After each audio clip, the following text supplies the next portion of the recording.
জাপানের এই একটি ব্যাগের দাম প্রায় 10 লক্ষ টাকা। অবিশ্বাস্য মনে হলেও এটি সত্যি। জাপানের স্কুল শিক্ষার্থীরা যেই ব্যাগ ব্যবহার করে দাম এতটাই বেশি, কিন্তু প্রশ্ন হলো কেন এই ব্যাগটি এত ব্যয়বহুল?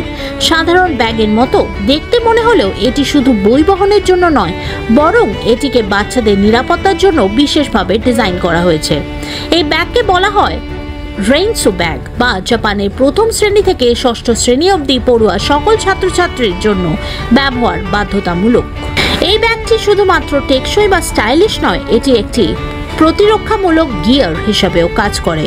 এই ব্যাগগুলির প্রথম বৈশিষ্ট্য হলো এগুলি সম্পূর্ণভাবে ওয়াটারপ্রুফ এবং ভেতরের জিনিসপত্রকে সম্পূর্ণরূপে সুরক্ষিত রাখে এবং বন্যায় ও ভূমিকম্পের মতো দুর্যোগের সময় বাচ্চাদের সুরক্ষিত রাখতে পারে।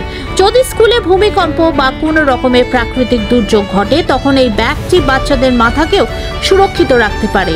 একটি অবাক করা বিষয় হলো, যদি কখনো সুনামি বা বন্যা আসলো, তখন এই ব্যাগটি বাচ্চাকে জলের উপরে ভেসে থাকতে সাহায্য করে। ব্যাগটিকে এমনভাবে ডিজাইন করা হয়েছে যাতে এটি একটি লাইফ জ্যাকেটের মতো কাজ করতে পারে। এই ব্যাগের আরেকটি গুরুত্বপূর্ণ বৈশিষ্ট্য হলো, এই ব্যাগ ব্যবহার করলে বাচ্চাদের কাঁধে কোনো রকম ব্যথা হয় না। সাধারণ ব্যাগের তুলনায় এটি শরীরের ভারসাম্য বজায় রাখে, যাতে বাচ্চারা দীর্ঘ সময় ধরে বই বহনের কবলে তাদের কোনো রকম শারীরিক অসুবিধা না হয়। এই ব্যাগটি এত দামি হওয়ার কারণ হলো এটি সম্পূর্ণ হ্যান্ডমেড ও খুব উন্নত মানের উপকরণ দিয়ে তৈরি করা হয়। ব্যাগটি বিশেষ ধরনের চামড়া এবং ফাইবার দিয়ে তৈরি, যার ফলে এটি সহজে ছিঁড়ে যায় না বা নষ্ট হয় না। ব্যাগটি এতটাই টেকসই যে একটি শিক্ষার্থী এটি প্রায় 6 বছর ব্যবহার করতে পারে। জাপানের অনেক মানুষ এই ব্যাগকে শুধুমাত্র সাধারণ বলে মনে করেন না। এই ব্যাগের ওপর নিজের ইচ্ছায় সোনা, রূপো বা কোনো রকমের কারুকার্য করা যেতে পারে।